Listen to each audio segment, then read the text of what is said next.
الحمدللہ رب العالمین والصلاة والسلام علی رسولہ النبی الکریم وعلی آلہ واصحابہ اجمعین اما بعد فاعوذ باللہ من الشیطان الرجیم بسم اللہ الرحمن الرحیم هو الذی انزل من السماء ماء لکم منہ شراب ومنہ شجر فیہ تسیمون ينبت لكم به الزرع والزيتون والنخيل والأعناب ومن كل الثمرات إن في ذلك لآية لقوم يتفكرون صدق الله العظيم اللهم صل على سيدنا مولانا محمد وبارك وسلم عليه صلاة سلاما كثيرا كثيرا. قابل احترام قابل عزت میرے بھائیوں، قابل احترام اسلامی مائیں اور بہنیں، السلام علیکم ورحمۃ اللہ وبرکاتہ. آج سورہ نحل کی آیت نمبر 10 سے ہم اپنے سبق کا آغاز کر رہے ہیں. آج کے رکوع میں اللہ رب العالمین نے اپنی بہت سی نعمتوں کا ذکر کیا ہے. کوئی تقریباً 20 سے زائد اللہ رب العالمین کی خاص نعمتیں ہیں جن کا اللہ نے ذکر کیا ہے. آسمان سے زمین تک کچھ آسمانوں کی نعمتوں کا ذکر کیا ہے، کچھ زمین کی نعمتوں کا ذکر کیا ہے. تو تقریباً 20 سے زیادہ اللہ نے خاص نعمتوں کا ذکر کیا ہے.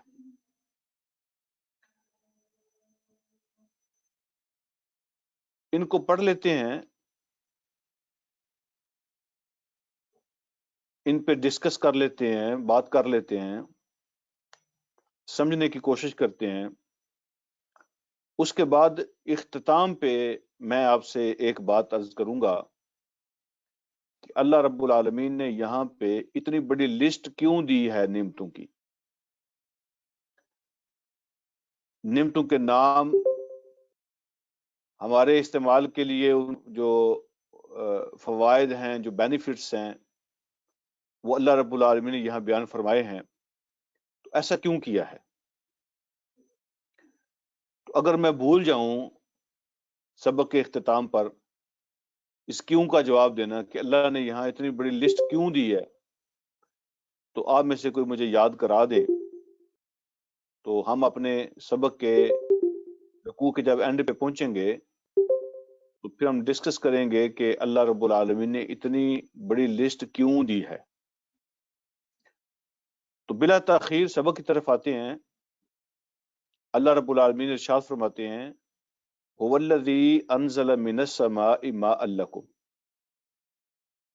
هو الذی انزل من السماء ماء. اللہ وہ ذات ہے جس نے اوپر سے آسمانوں سے پانی برسایا.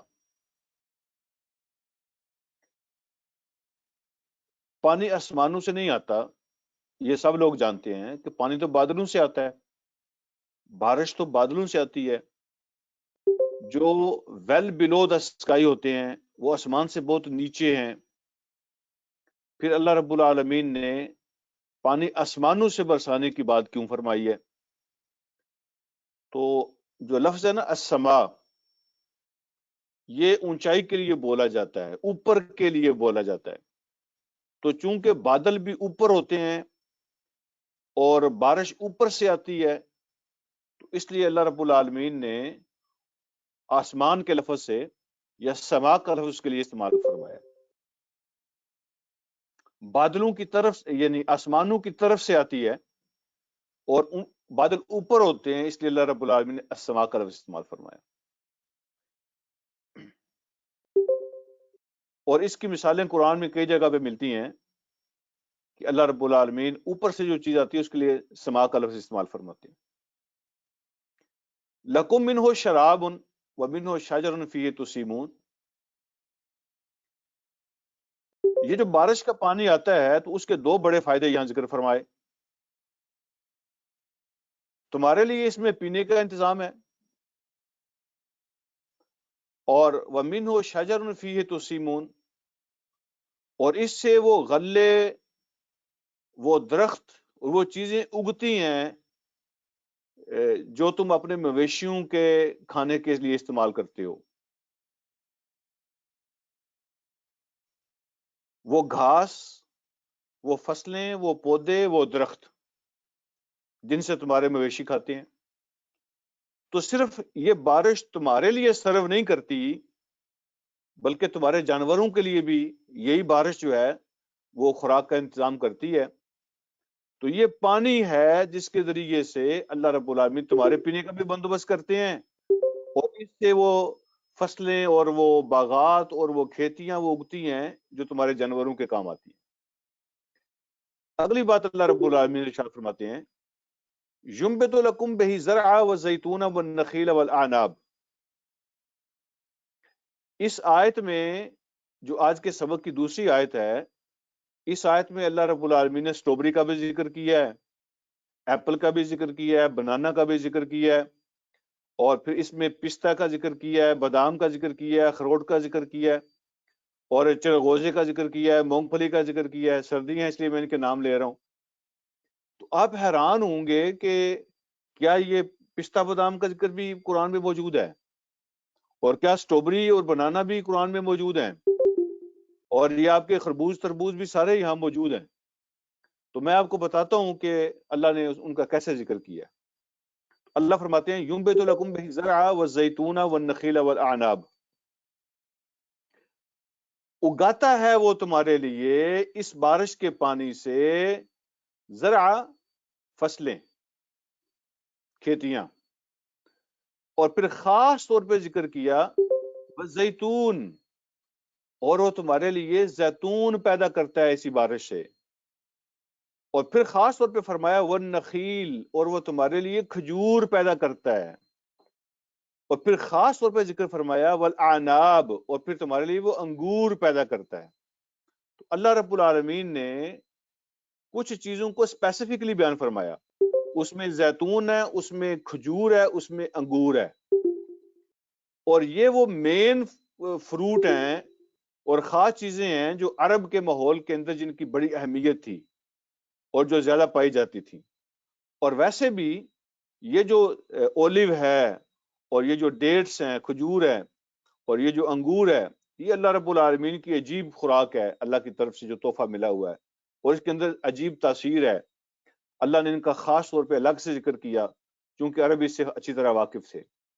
اس کے بعد فرمایا، وہ جو میں نے بات آپ سے عرض کی تھی نا کہ وہ سارے جو پستہ بادام ہیں وہ بھی موجود ہیں، اور سٹرابری اور تربوز اور خربوز بھی سارے موجود ہیں، تو اگلے الفاظ میں وہ سارے شامل ہیں۔ اللہ فرماتے ہیں وَمِن كُلِّ الثَّمَرَاتِ، اور ان کے علاوہ ہر قسم کے پھل، ہر قسم کے پھل اللہ نے تمہارے لیے اس پانی سے اگائے ہیں جو بارش کا پانی ہوتا ہے۔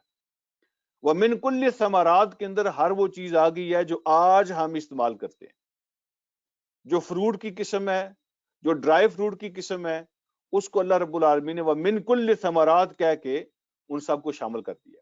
مختلف علاقوں میں چونکہ مختلف پھل ہوتے ہیں، لیکن ان سب کے لیے پانی ضروری ہے، اس لیے اللہ رب العالمین نے بارش کی نعمت کا یہاں ذکر کیا ہے۔ تو پھر تمام جو پھل ہیں، جو میوہ جات ہیں، ان سب کا یہاں ذکر کر دیا۔ فرمایا من کل ثمرات، اور ہر قسم کے پھل اللہ اس بارش کے پانی سے تمہارے لیے پیدا کرتا ہے۔ اور پھر فرمایا ان فی ذلک لآیہ، اس کے اندر بڑی خاص نشانی ہے، لقوم یتفکرون، لیکن ان لوگوں کے لیے جو غور و فکر کرتے ہیں۔ غور و فکر کرنے والوں کے لیے اس کے اندر بڑی خاص نشانی ہے۔ بارش کے پانی سے پھر کیسے فصلیں اور پھل اور یہ غلے اگتے ہیں، اس پہ اگر آپ غور کریں تو آپ کو بہت سی چیزیں سمجھنے کو ملیں گی۔ میں زیادہ تفصیلات میں نہیں جاتا، یہ جو اللہ نے فرمایا نا غور کرنے والوں کے لیے جو غور کرتے ہیں، تو بس یعنی ایک آدھ مثال جو پہلے بھی میں کئی دفعہ عرض کر چکا ہوں کہ اگر آپ یہ جو واٹر میلن ہوتا ہے اس کو ہی دیکھ لیں، جو تربوز ہوتا ہے آپ اس کو دیکھیں، اتنا بڑا واٹر کولر ہے یہ، اتنا بڑا گھڑا ہے یہ، اور آپ اس کی بیل کو دیکھیں، اس کی جا کے جڑیں کھودیں تو وہ بہت گہری نہیں ہوتی، آپ کو وہاں مٹی کے اندر پانی نہیں ملے گا، نظر نہیں آتا وہاں پہ پانی ہو، لیکن ایک ہی بیل کے ساتھ اتنے زیادہ گھڑے لگے ہوتے ہیں جو پانی سے بھرے ہوتے ہیں، اور وہ پانی بھی میٹھا ہوتا ہے، اور کوئی اس کے اندر کوئی دروازہ نہیں ہوتا، کوئی سوراخ نہیں ہوتا، لیکن وہ پانی کہاں سے آیا، اور اس کے اندر رنگ کس نے بھرا، اور اس کے اندر ذائقہ کس نے ڈالا، اور اس کے اندر جو طے لگے ہوئے بیج ہوتے ہیں وہ کہاں سے آئے، اور کچھ تو آج کل جو سیڈ لیس ہیں بالکل، وہ کہاں سے آئے۔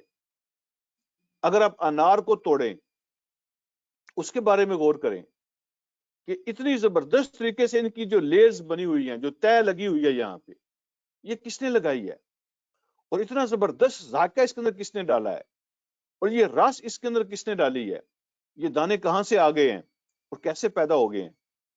اگر آپ غور کریں گے چیزوں پر تو آپ کو بہت سی نشانیاں مل جائیں گی اللہ رب العالمین کی ذات تک پہنچانے والی، اللہ کی ذات تک پہنچانے والی بہت سی نشانیاں آپ کو وہاں سے مل جائیں گی۔ اگلی بات، اللہ رب العالمین ارشاد فرماتے ہیں، یعنی بارش کے پانی سے یہ سب کچھ پیدا ہوا، ان فی ذلک لآیۃ آیۃ لقوم یتفکرون، اس کے اندر بہت سی نشانیاں ہیں ان لوگوں کے لیے جو غور و فکر کرتے ہیں۔ اگلی بات ارشاد فرمائی، وَسَخَّرَ لَكُمُ اللَّيْلَ وَالنَّهَارَ، اور اس نے رات اور دن تمہارے لیے مسخر کیے ہیں، رات اور دن تمہارے لیے مسخر کر دیے ہیں، یہ بھی اللہ کی بڑی نعمتوں میں سے ہیں۔ کچھ لوگ جو ہے نا مسخر کرنے سے سمجھتے ہیں کہ تمہارے قابو میں دے دیے ہیں، یعنی چیزیں جو ہے نا مسخر ہو گئی ہیں۔ جس کو مسخر کہتے ہیں نا، اس کا مطلب یہ ہوتا ہے کہ یہ ساری انسان کے قابو میں آ گئی ہیں، نہ تو رات کسی کے قابو میں آئی، نہ دن کسی کے قابو میں ہے، لیکن ان کے لیے بھی اللہ رب العالمین نے مسخر کرنے کا لفظ استعمال فرمایا، وَسَخَّرَ لَكُمُ اللَّيْلَ وَالنَّهَارَ، اور اللہ نے تمہارے لیے رات و دن کو مسخر کیا ہے۔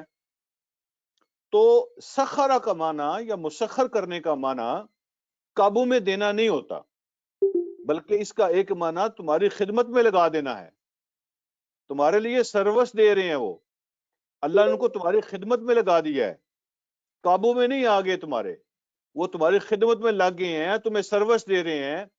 اور یہ رات اور دن کو تمہاری خدمت میں لگانا اور تمہاری سروس میں دینے کا کام کس نے کیا ہے؟ یہ تم نہیں کر سکتے، یہ تمہارے رب کا انعام ہے تمہارے لیے، یہ تمہارے رب کی نعمت ہے تمہارے لیے۔ اگلی بات کو دیکھیں، سخرا وسخر لکم اللیل والنہار، اس نے رات اور دن کو تمہاری خدمت میں نہیں صرف لگایا، بلکہ اگلی بات فرمائی والشمس والقمر، اس نے سورج اور چاند کو بھی تمہاری خدمت پہ لگایا ہوا ہے، وہ بھی مسخر کیے ہوئے ہیں۔ اور اگین مسخر کرنے کا معنی وہ تمہاری خدمت میں اور تمہارے لیے سروس کر رہے ہیں، قابو میں نہیں آ گئے ہیں۔ اس کے بعد فرمایا والنجوم مسخرات بامرہ، اور ستارے بھی وہ مسخر ہو چکے ہیں اس کے حکم کے ساتھ، ستارے بھی تمہارے لیے خدمات انجام دے رہے ہیں۔ تو بعض اوقات بندہ سوچتا ہے کہ ستارے کیا خدمت انجام دیتے ہیں، تو ستارے بھی آگے آ رہی ہیں وہ بات کہ ستارے ہمارے لیے کیا کیا خدمت انجام دیتے ہیں۔ ایک تو خوبصورتی ہے، چاند نہ بھی ہو تو ستاروں کی لائٹ ہوتی ہے رات کے وقت، اور اس کے علاوہ کیا ستارے کام کرتے ہیں وہ آگے اسی سبق میں آ رہا ہے، تو وہاں جب آتی ہے بات تو پھر میں اس کی تفصیلات عرض کرتا ہوں۔ تو اللہ نے ستارے بھی تمہاری خدمت میں لگائے ہوئے ہیں، وہ بھی تمہاری سروس دے رہے ہیں۔ ان فی ذلک لآیات، اس کے اندر بڑی نشانیاں ہیں، لقوم یعقلون، لیکن ہے ان کے لیے جو عقل سے کام لیتے ہیں، عقل رکھنے والے لوگ جو ہیں نا، ان کے لیے نشانی ہے۔ جو لوگ ہیں نا جانوروں کی طرح رہتے ہیں، تو ان کے لیے کوئی نشانی نہیں ہے۔ مثال کے طور پہ دیکھیں نا، جانور کے سامنے جب چارہ آتا ہے تو ایک وہ بڑے پروسیجر سے گزر کے جانور کے پاس پہنچتا ہے، لیکن کیا کبھی جانور نے اس بارے میں سوچا یا اس نے کبھی پوچھا کہ یہ کہاں سے آیا ہے؟ اس لیے کہ اس کو غرض نہیں ہے، وہ جانور ہے، اس کو غرض ہے پیٹ بھرنے سے، کھانے سے اور پینے سے، اس کا پیٹ بھرے تو بس ٹھیک ہے۔ اس نے کبھی نہیں پوچھا، نہ کبھی سوچا، نہ کبھی غور کیا، نہ یہ اس کی فطرت میں شامل ہے کہ غور کرے کہ یہ آیا کہاں سے۔ اس کا بڑا پروسیجر ہوتا ہے، وہ جو اس کا مالک ہے اس کے لیے اس کو کاشت کرتا ہے، اس کی دیکھ بھال ہوتی ہے، اس کی گوڈی ہوتی ہے، اس کو کھاد ڈالی جاتی ہے، اس کو پانی دیا جاتا ہے، اس کو وہ کاٹتا ہے، اس کو پھر لے کے آتا ہے، اس کو پھر لے کے آتا ہے گھر میں، پھر اس کو دوبارہ کاٹتا ہے، پھر اس کو سیٹ کرتا ہے، پھر اس کے لیے آگے وہ اس کو پیش کرتا ہے، جانور اس کو پھر کھاتا ہے۔ لیکن جانور نے کبھی یہ نہیں پوچھا کہ یہ کیسے مجھ تک پہنچا اور کہاں سے آیا، حلال ہے کہ حرام ہے؟ جانور نے کبھی پوچھا کہ حلال ہے کہ حرام ہے؟ تو وہ لوگ جو ان چیزوں پہ غور نہیں کرتے کہ یہ مجھے کون دے رہا ہے، یہ کہاں سے آ رہا ہے، یہ حلال ہے کہ حرام ہے، مجھ پہ کتنا بڑا احسان کر رہا ہے مجھے دینے والا، جو لوگ ان چیزوں پہ غور نہیں کرتے وہ جانوروں کی طرح رہتے ہیں۔ اللہ فرماتے ہیں جانوروں کی طرح جو لوگ رہتے ہیں نا، ان کے لیے کوئی نشانی نہیں ہے، یہ نشانیاں ان کے لیے ہیں لقوم یعقلون۔ آیت کو دیکھیں ذرا، ان فی ذلک لآیات، اس کے اندر بڑی نشانیاں ہیں، لیکن ہیں ان لوگوں کے لیے جو عقل سے کام لیتے ہیں۔ اگلی بات اللہ رب العالمین فرماتے ہیں وَمَا زَرَعَ لَكُمْ فِي الْأَرْضِ مُخْتَلِفًا أَلْوَانُهُ، یہ ایک اور بات اللہ نے فرمائی، اور اللہ رب العالمین نے زمین کے اندر بہت سی چیزیں تمہارے لیے بچھائی ہیں، پھیلائی ہیں اور پیدا کی ہیں۔ زمین کے اندر اللہ نے تمہارے لیے بہت سی چیزیں پیدا کی ہیں، اور زمین کو بھی تمہارے لیے پیدا کیا ہے، اس کے اندر اور بھی بہت ساری چیزیں پیدا کی، مختلف الانوانہ، تو اللہ نے تمہارے لیے زمین کو مختلف رنگوں کے اندر پیدا کیا ہے تمہارے لیے۔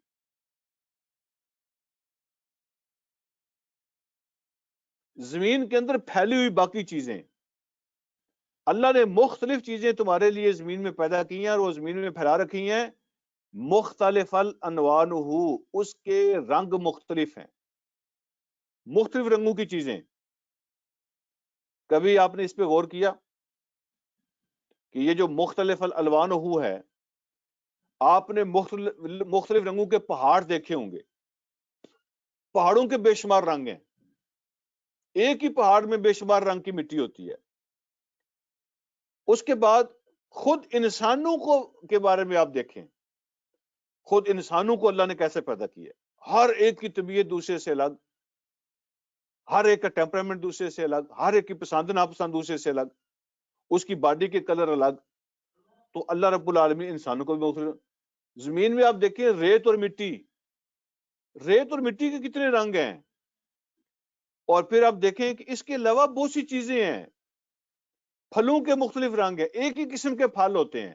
مثلا اگر آپ ایپل کو دیکھیں، آپ سپر مارکیٹ میں جائیں، آپ کو پتہ چلے گا کہ ایپل کی کتنی قسمیں لگی ہوئی ہیں یہاں پہ، اور آپ انگور کی کتنی قسمیں لگی ہوئی ہیں، مختلف، یعنی پھل ایک ہی ہے لیکن اس کی قسمیں، اس کے رنگ مختلف ہیں۔ اور اللہ نے بڑی کلر سکیمز پیدا کی ہیں۔ یہ جو ڈائیورسٹی ہے نا، ڈائیورسٹی، یہ اللہ رب العالمین کو بہت پسند ہے، اور یہ اللہ رب العالمین کی بڑی نشانیوں میں سے ایک نشانی ہے، ڈائیورسٹی چیزوں کے اندر مختلف کلر کی چیزیں اللہ نے دنیا کے اندر پھیلا رکھی ہیں۔ آگے دیکھتے ہیں آیت کو، تو اللہ رب العالمین ارشاد فرماتے ہیں کہ اس نے زمین میں تمہارے لیے مختلف چیزوں کو پیدا کر کے پھیلا رکھا ہے جس کے رنگ مختلف ہیں، ان فی ذلک لآیۃ لقوم یذکرون، اس کے اندر بھی بڑی خاص نشانی ہے ان لوگوں کے لیے جو چیزوں کو دیکھ کر اس سے یاد دہانی حاصل کرتے ہیں، اسے نصیحت حاصل کرتے ہیں، کچھ سوچتے ہیں، کوئی غور کرتے ہیں، اور کوئی نصیحت ان کو مل جاتی ہے۔ اگلی بات اللہ رب العالمین فرماتے ہیں وَهُوَ الَّذِي سَخَّرَ الْبَحْرَ لِتَأْكُلُوا مِنْهُ لَحْمًا طَرِيًّا، وہ وہی ہے جس نے سمندر کو تمہارے لیے مسخر کر دیا۔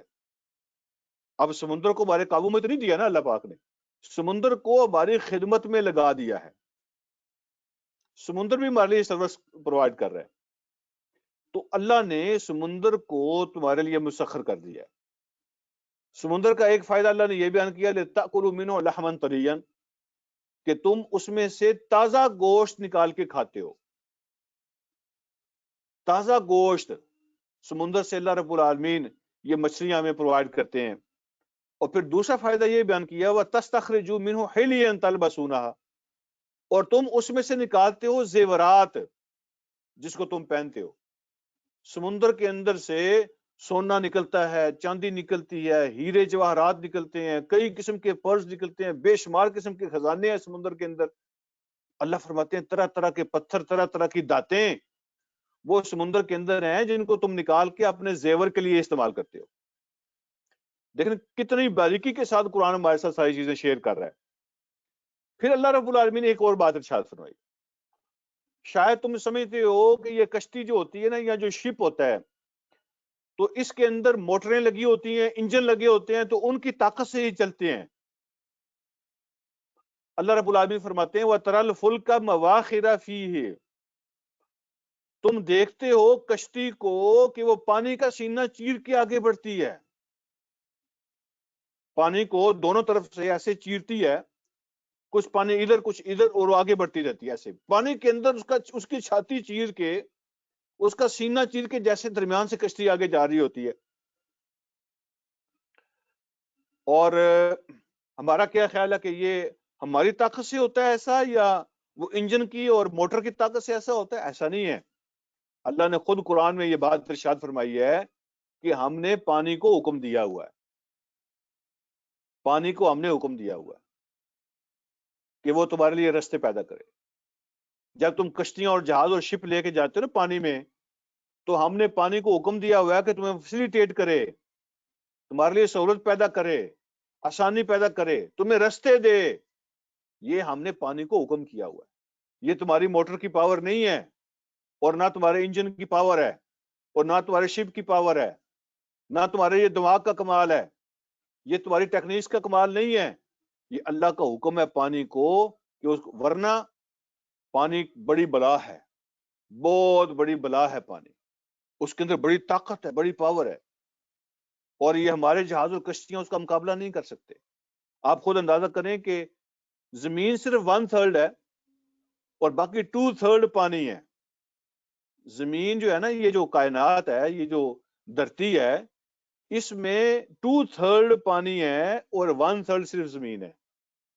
2 حصے پانی زیادہ ہے. اور اگر یہ بکھر جائے اور سمندر نکل جائے تو کتنی دیر لگے گی کائنات کو، اس زمین کو، دھرتی کو ڈبونے میں، ختم کرنے میں؟ کون روک سکتا ہے پانی کو؟ اور ریسنٹلی ہم نے دیکھا ہے سیلاب کی تباہ کاریاں. پانی بہت طاقتور چیز ہے. لیکن اللہ فرماتے ہیں کہ تم نے دیکھا وَتَرَى الْفُلْكَ مَوَاخِرَ فِيهِ، اور تم نے دیکھا کچھ پانی کے اندر جو کشتیاں چلتی ہیں اس کا سینہ چیر کے آگے بڑھتی ہیں.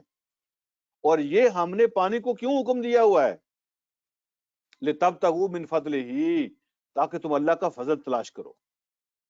یہ جو سمندری رستے سے تم سفر کرتے ہو نا، تو سمندروں کے اندر بھی اللہ کا فضل تمہارے لیے موجود ہے.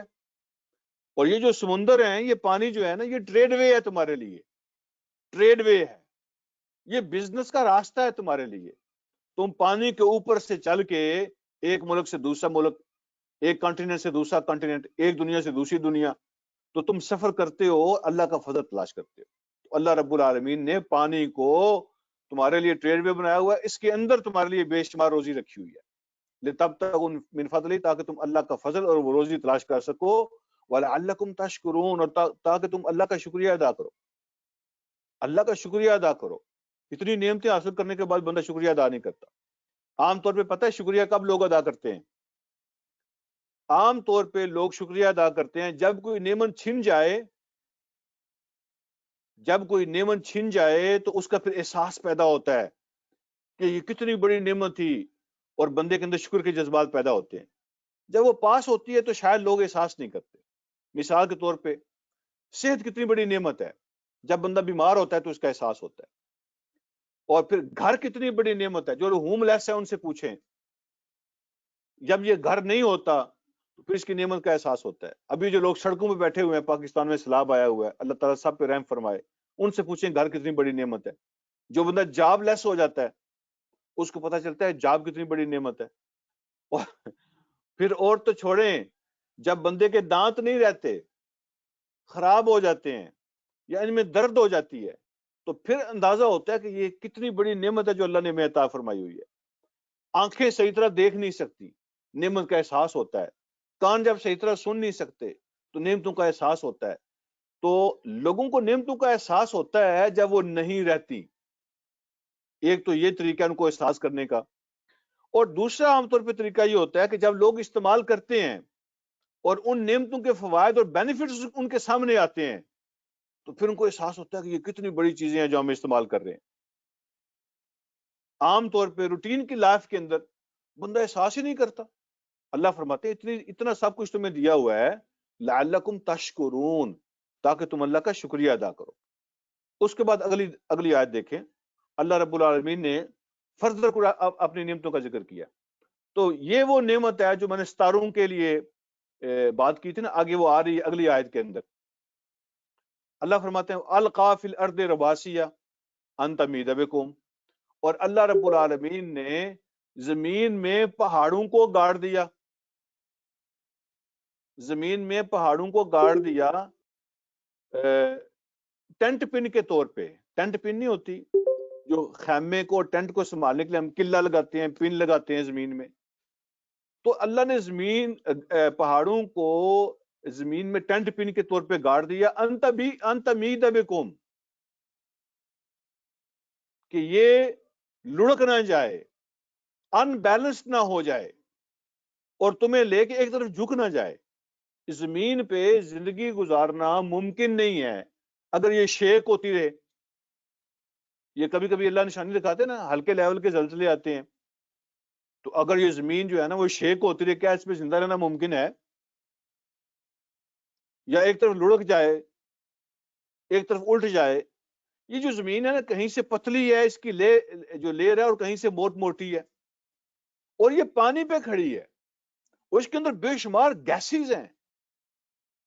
اللہ رب العالمین کا انتظام نہ ہو نا تو یہ زمین پہ رہنا ممکن نہ ہو. اللہ فرماتے ہیں ہم نے پہاڑوں کو گاڑ دیا اس کے اندر تاکہ یہ زمین تمہیں لے کے لڑک نہ جائے، اس کا بیلنس خراب نہ ہو جائے. عام طور پہ یہ ذہن میں سوال پیدا ہو سکتا ہے، اللہ تو کہتے ہیں کہ زمین پہ میں نے ٹینٹ پن لگائی ہے تاکہ یہ حرکت نہ کرے. تو حرکت کی بات اللہ نے نہیں کی ہے. اللہ نے یہاں پہ زمین کے حرکت کرنے کی، اس کی موومنٹ کی بات نہیں کی ہے. اللہ نے زمین کے ان بیلنس ہونے کی بات کی ہے، اس کے شیک ہونے کی بات کی ہے. تو اللہ رب العالمین نے پہاڑوں کا نظام رکھا ہوا ہے تاکہ زمین شیک نہ ہو اور ان بیلنس نہ ہو جائے. ورنہ زمین کی جو موومنٹ ہے وہ تو آج سارے ثابت کر رہے ہیں کہ ہر چیز اللہ رب العالمین کی قدرت کے نظام کے اندر ہر چیز موو ہوتی ہے. اس موومنٹ کی یہاں پہ قرآن نے انکار نہیں کیا. اور پھر اللہ فرماتے ہیں وہ انہارن، اس نے تمہارے لیے نہریں جاری کی ہیں. اور پھر فرمایا وہ سبولن، اور اللہ نے تمہارے لیے راستے بنائے ہیں لعلکم تہتدون، تاکہ تم منزل پہ پہنچ سکو، تاکہ تم راستہ پا سکو. لعلکم تہتدون، تاکہ تم راستے ڈھونڈ سکو. سبولن، اللہ نے راستے بنا دیے تمہارے لیے لعلکم تہتدون، تاکہ تم سیدھے راستے پہ چل سکو، اپنی منزل پہ پہنچ سکو. اور اگلی بات وعلامات، اور اللہ نے راستوں کو پہچاننے کے لیے بہت سے نشانات لگا دیے ہیں، علامتیں مقرر کر دی ہیں.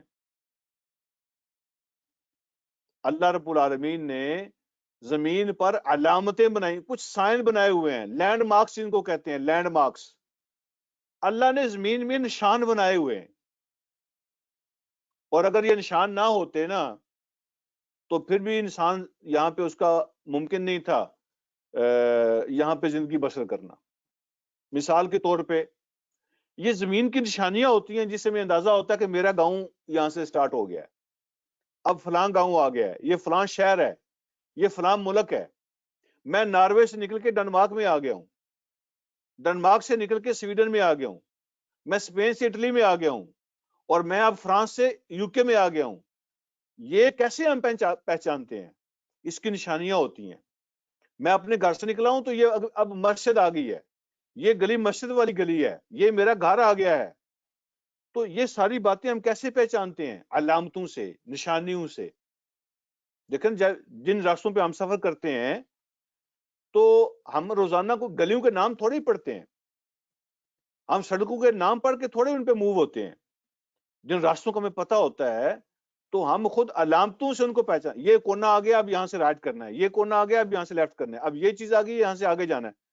تو وہ علامتیں ہوتی ہیں، چاہے وہ کسی بلڈنگ کی علامت ہو، زمین کی علامت ہو، پہاڑی کی علامت ہو، کچھ بھی کسی درخت کی علامت ہو. تو اللہ فرماتے ہیں زمین کے اندر ہم نے مختلف قسم کی نشانیاں رکھی ہوئی ہیں، لعلکم تہتدون، تاکہ تم راستہ تلاش کر سکو، اپنی منزل پہ پہنچ سکو۔ اب وہ ستاروں کی بات آ گئی، وبالنجم ہم یہتدون، اور ستاروں سے بھی لوگ راستہ معلوم کرتے ہیں، راہ تلاش کرتے ہیں۔ جب زمین کی علامتیں ختم ہو جاتی ہیں نا، اگر آپ پانی میں سفر کر رہے ہوں تو، یا پھر آپ صحرا میں سفر، صحرا کی نشانیاں تو بدلتی رہتی ہیں، جو بڑے بڑے صحرا ہیں نا ان کا کوئی کنارہ سمندر کی طرح نظر نہیں آتا، تو اس کی تو نشانیاں ایک ٹیلا ریت کا ادھر بنا ہوا ہے، کل وہی ٹیلا اڑ کے ادھر چلا جاتا ہے، اس کی نشانیاں بدلتی رہتی ہیں۔ تو صحراؤں کے اندر رات کا وقت ہو اگر، تو کیسے سفر کریں گے؟ سمندروں کے اندر اندھیروں میں کیسے سفر کریں گے؟ اب اللہ رب العالمین نے ستاروں کا فائدہ بیان کیا، وَبِالنَّجْمِ هُمْ يَهْتَدُونَ، اور لوگ ستاروں سے پھر راستہ معلوم کرتے ہیں۔ آج بھی شپس کے اندر جو سسٹم لگا ہوا ہے تو وہ ستاروں سے مدد لیتے ہیں، صحراؤں کے اندر لوگ ستاروں سے مدد لیتے ہیں۔ یہ جو ایسٹ اور ویسٹ اور نارتھ اور ساؤتھ چیزیں ہوتی ہیں، یہ کیسے پہچانی جاتی ہیں؟ یہ آسمان سے اس کی نشانیاں طے ہوتی ہیں، اور آسمان، سورج ادھر سے آتا ہے ادھر جاتا ہے، چاند ادھر سے آتا ہے ادھر جاتا ہے، ستاروں سے لوگوں نے راستے معلوم کرنے ہوتے ہیں۔ اللہ فرماتے ہیں وَبِالنَّجْمِ هُمْ يَهْتَدُونَ، میں نے ستاروں کو بھی تمہارے لیے راستہ دکھانے کا ذریعہ بنا دیا۔ اگلی آیت کو دیکھتے ہیں، اللہ رب العالمین ارشاد فرماتے ہیں أَفَمَن يَخْلُقُ كَمَن لَا يَخْلُقُ، کیا وہ جو پیدا کرتا ہے اور وہ جو پیدا نہیں کرتا، وہ دونوں ایک جیسے ہو سکتے ہیں؟ افمن یخلق، کیا وہ جو پیدا کرتا ہے، کمن، وہ اس کی طرح ہو سکتا ہے، لا یخلق، جو پیدا نہیں کرتا؟ پیدا کرنے والا اور پیدا نہ کرنے والا، جو کچھ بھی پیدا نہیں کرتا اور دوسری طرف وہ جو سب کچھ پیدا کرتا ہے، وہ دونوں ایکول کیسے ہو سکتے ہیں؟ افلا تذکرون، تمہاری مت ماری گئی ہے، تم غور نہیں کرتے ہو، تمہیں سمجھ نہیں آتی بات کہ پیدا کرنے والا اور کچھ بھی پیدا نہ کرنے والا دونوں برابر کیسے ہو سکتے ہیں؟ جو مالک ہوتا ہے، جو الہ ہوتا ہے، جو رب ہوتا ہے، وہ تو پیدا کرتا ہے، اور جو خود مخلوق ہو، جو خود کریٹڈ ہے، تو وہ دونوں اللہ کے حقوق میں وہ برابر کا شریک کیسے ہو سکتا ہے؟ جو خود کریٹڈ ہے، جو خود مخلوق ہے، وہ پیدا کرنے والے کی طرح کیسے ہو سکتا ہے؟ اگلی بات اللہ رب العالمین ارشاد فرماتے ہیں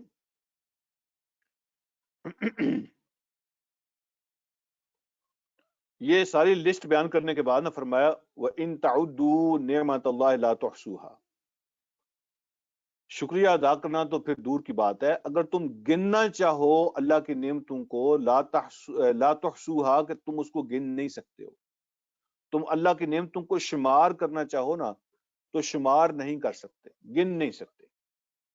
پھر اللہ فرماتے ہیں ان اللہ لغفور الرحیم، بے شک اللہ تعالیٰ بخشنے والے اور کنٹینیوسلی مہربانی کرنے والے ہیں، مسلسل کنٹینیوسلی مہربانی کر، رحیم کا معنی ہوتا ہے مسلسل رحم کرنے والا، لگاتار رحم کرنے والا۔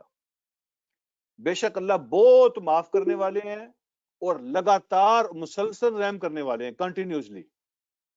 اب یہاں میں نے آپ سے ایک سوال پوچھنا ہے کہ جب اللہ کہتے ہیں ان تعدوا نعمت اللہ لا تحصوها، اللہ کی نعمتوں تم گننا چاہو نا تو تم گن نہیں سکتے، اور بے شک اللہ بخشنے والا اور رحم کرنے والا ہے، تو ان دونوں کا آپس میں کیا جوڑ ہے؟ اللہ نعمتوں کے بارے میں بات کر رہے ہیں کہ اللہ کی نعمتوں کو گننا چاہو تو گن نہیں سکتے، اللہ بہت معاف کرنے والا اور بہت رحم کرنے والا ہے۔ دونوں جملوں کو آپس میں جوڑ کیا ہے؟ معافی کا کیا تعلق ہے نعمتوں کی گنتی کے ساتھ، اور رحم کا کیا تعلق ہے نعمتوں کی گنتی کے ساتھ؟ اس کا بہت گہرا تعلق ہے۔ تعلق یہ ہے کہ جن چیزوں کو تم گن بھی نہیں سکتے اور ان کا شکریہ بھی ادا نہیں کرتے، تو چاہیے تو یہ تھا نا کہ تم پہ عذاب آتے، تمہارے اوپر آگ برستی، تم پہ آفتیں آتی، تمہارے اوپر ڈیزاسٹر آتے، تمہیں اندھا کر دیا جاتا، تمہیں بہرا کر دیا جاتا، تمہاری ٹانگیں توڑ دی جاتی. ہونا تو یہ چاہیے تھا نا. نہ تو تم نعمتوں کو شمار کر، اتنا کچھ دیا ہے شمار نہیں کر سکتے ہو، اور شکریہ بھی ادا نہیں کرتے ہو، تو پھر تو عذاب آنا چاہیے نا تمہارے اوپر. لیکن اس کے باوجود وہ سب کچھ تمہیں مل رہا ہے جو تمہیں چاہیے، وہ سب چیزیں تمہارے لیے کام کر رہی ہیں جو اللہ نے نعمتوں کے طور پہ تمہیں دیے ہوئے ہیں، اس لیے کہ وہ غفور ہے، اس لیے کہ وہ غفور ہے، تمہیں موقع دیتا ہے، اور مسلسل دیے چلا جا رہا ہے اس لیے کہ وہ رحیم ہے، اور وہ مسلسل کنٹینیوسلی رحم فرمانے والا ہے. حالانکہ تم شمار نہیں کر سکتے اتنا کچھ اس نے دیا ہوا ہے، اور تم ناشکرے بھی بہت ہو، اس کے باوجود تم کہ وہ معاف کرنے والا ہے اور مسلسل رحم فرمانے والا ہے، اس لیے وہ تمہیں دیے جا رہا ہے اور تم استعمال کیے جا رہے ہو. اگلی بات دیکھتے ہیں. اللہ رب العالمین ارشاد فرماتے ہیں، چونکہ ہمارے پاس وقت ہے تو ہم اس کو تھوڑا سا جتنا آگے لے کے جا سکتے ہیں ہم اس کو آگے لے کے جاتے ہیں. جی تو آگے اللہ رب العالمین ارشاد فرماتے ہیں،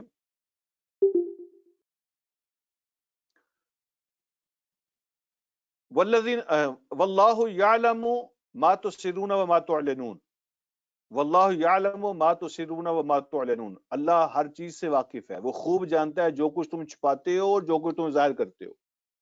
کچھ لوگ شکریہ ادا بھی کرتے ہیں نا، تو اللہ کو پتہ ہے کہ وہ کس طرح کس نیت سے شکریہ ادا کر رہے ہیں، کتنا شکر زبان پہ تو ہوتا ہے نا، بعض کا تو ہم زبان سے کہہ رہے ہوتے ہیں اللہ تیرا شکر ہے، لیکن دل سے مانتے نہیں ہوتے، دل شکریہ نہیں ادا کر رہا ہوتا.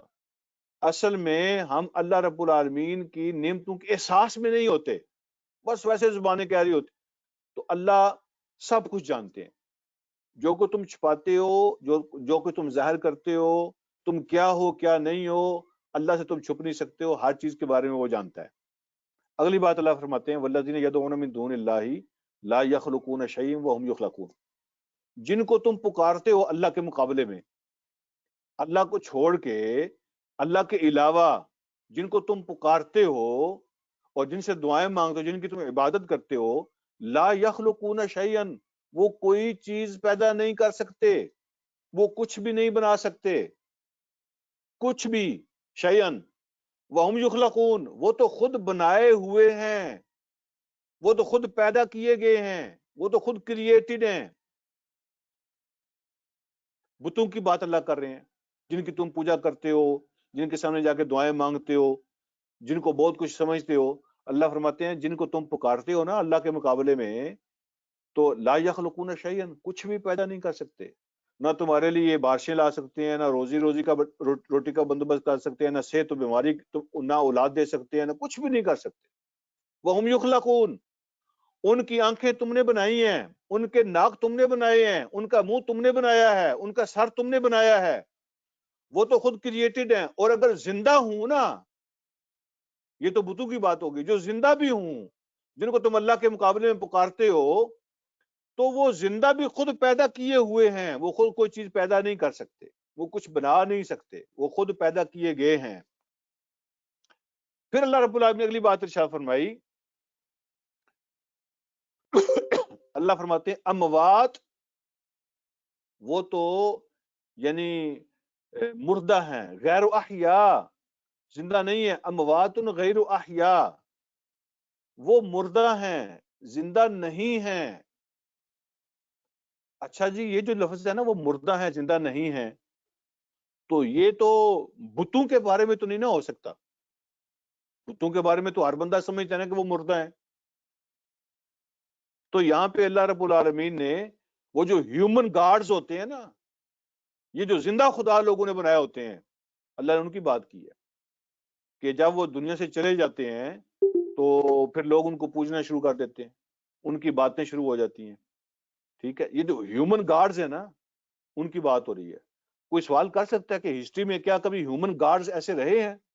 لوگ انسانوں کی مرنے کے بعد ان کی پوجا کرتے رہے ہیں.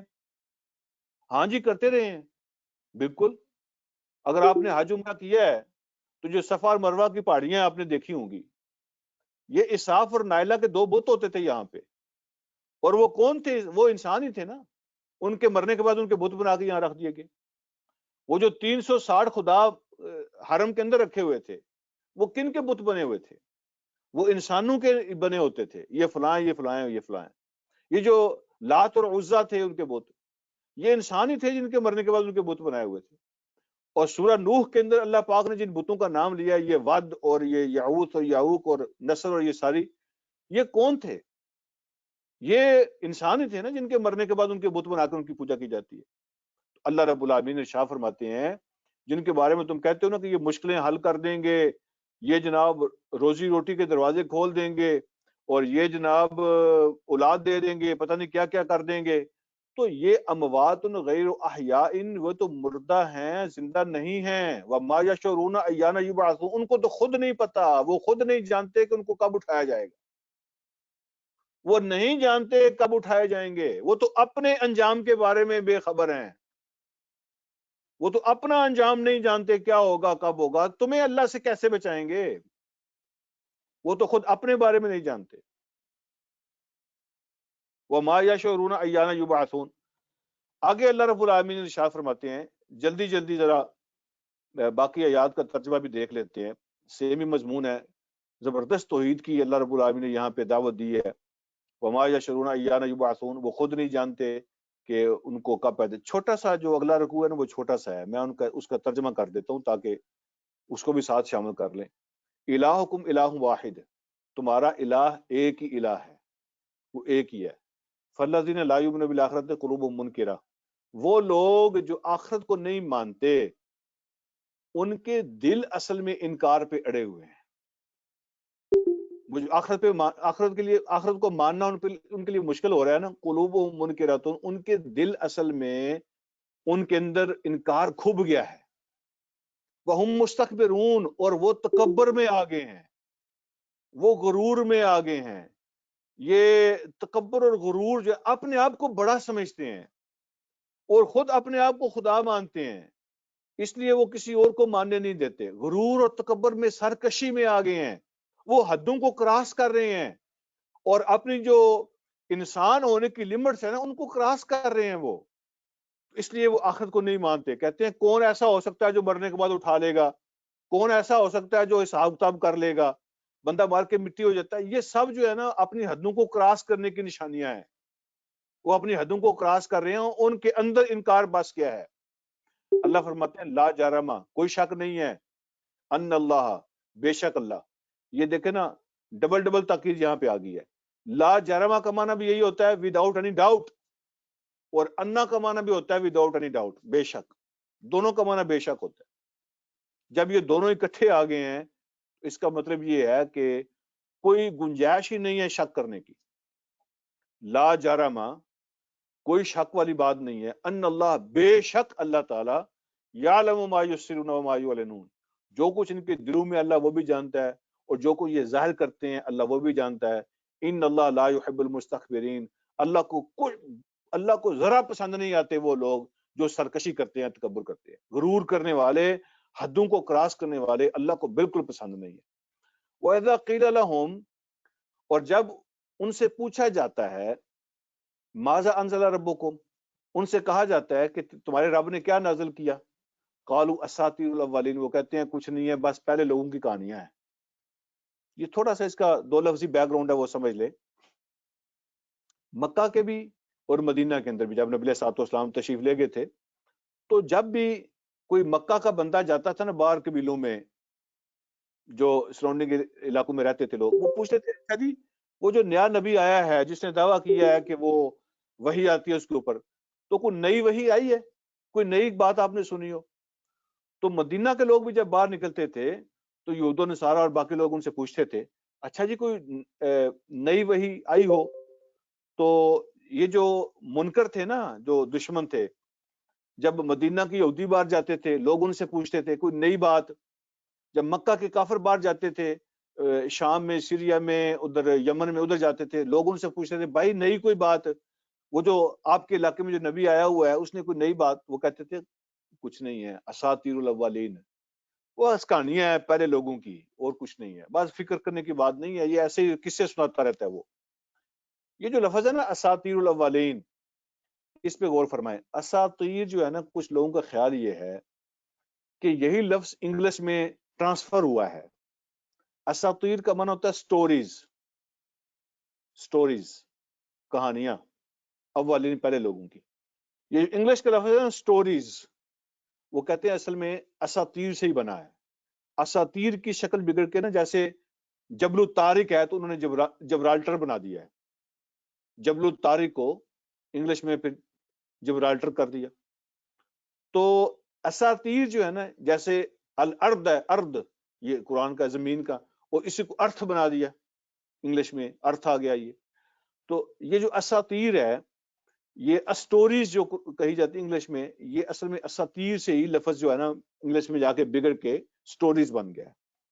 تو اس کا معنی پہلے لوگوں کی کہانیاں ہیں. وہ کہتے تھے کہ کچھ نہیں ہے، کس سے کہانیاں ہیں. اللہ رب العالمین فرماتے ہیں یہ بدبخت ایسے ہیں لِيَحْمِلُوا أَوْزَارَهُمْ كَامِلَةً يَوْمَ الْقِيَامَةِ، یہ اپنے مکمل بوجھ اور برڈن اٹھائیں گے قیامت کے دن. سارے اپنے یعنی کوئی معافی کی گنجائش نہیں ہے. ہوتا ہے نا کہ کسی کے اندر کوئی اچھائیاں بھی ہوں تو شاید اللہ اس پر رحم کر کے اس کا برڈن کچھ کم ہو جائے. اللہ فرماتے ہیں لِيَحْمِلُوا أَوْزَارَهُمْ كَامِلَةً يَوْمَ الْقِيَامَةِ، ان میں کمی کی کوئی گنجائش نہیں ہے. یہ اپنے پورے مکمل برڈن ان کو اٹھانے پڑیں گے قیامت کے دن، اور صرف اپنے نہیں اٹھائیں گے، وَمِنْ أَوْزَارِ الَّذِينَ يُضِلُّونَهُمْ بغیر علم، اور ان کے بھی سارے بوجھ اٹھائیں گے جن کو یہ گمراہ کر رہے ہیں بغیر کسی علم کے. کوئی دلیل نہیں ہے، کوئی لاجک نہیں ہے، کوئی علم نہیں ہے، لیکن بغیر علم کے لوگوں کو گمراہ کر رہے ہیں. تو جن کو یہ گمراہ کر رہے ہیں نا یہ کہانیاں بتا کے، تو ان کے بوجھ بھی اٹھائیں گے اور اپنے بوجھ میں بھی کوئی کمی نہیں ہوگی. الا ساء ما یزرون، کتنا برا ہے وہ بوجھ جو یہ اٹھانے جا رہے ہیں، کتنا برا بوجھ ہے جو ان کو اٹھانا پڑے گا. تو یہ چھوٹا سا دوسرا رکوع بھی پورا ہو گیا. یہ جو لوگوں پہ ہم جان بوجھ کے فتوے لگاتے ہیں، جب کسی اور اسکول آف تھاٹ کی بات آتی ہے ہم کہتے ہیں او نہ کچھ نہیں ہے، یہ سب کہانیاں کس سے، یہ سب جھوٹ ہے. جب اپنی باری آتی ہے تو پھر کہتے ہیں نہیں یہ تو سونے کے پانی سے لکھنے والی بات ہے. تو کسی کی دلیل کو بھی نہ ماننا، کسی کی ایویڈنس کو بھی تسلیم نہ کرنا، کسی کے سچ کو بھی نہ ماننا، اور کسی کی حقیقت کو بھی تسلیم نہ کرنا، اور جان بوجھ کے لوگوں کے اندر پھر یعنی جھوٹی اور غلط باتیں پھیلانا ان کے بارے میں. اللہ فرماتے ہیں یہ جو بغیر کسی دلیل کے، بغیر لاجک کے گمراہ کرتے ہیں تو اپنے بوجھ تو اٹھائیں گے، ان کے بھی بوجھ اٹھائیں گے جن کو یہ گمراہ کر رہے ہیں. الا ساء ما یزرون، بہت گندے بہت برے بوجھ ہیں جو ان کو اٹھانے پڑیں گے. اللہ مجھے اور آپ کو سمجھنے کے عمل کی توفیق عطا فرمائے. وآخر دعوانا الحمدللہ رب العالمین.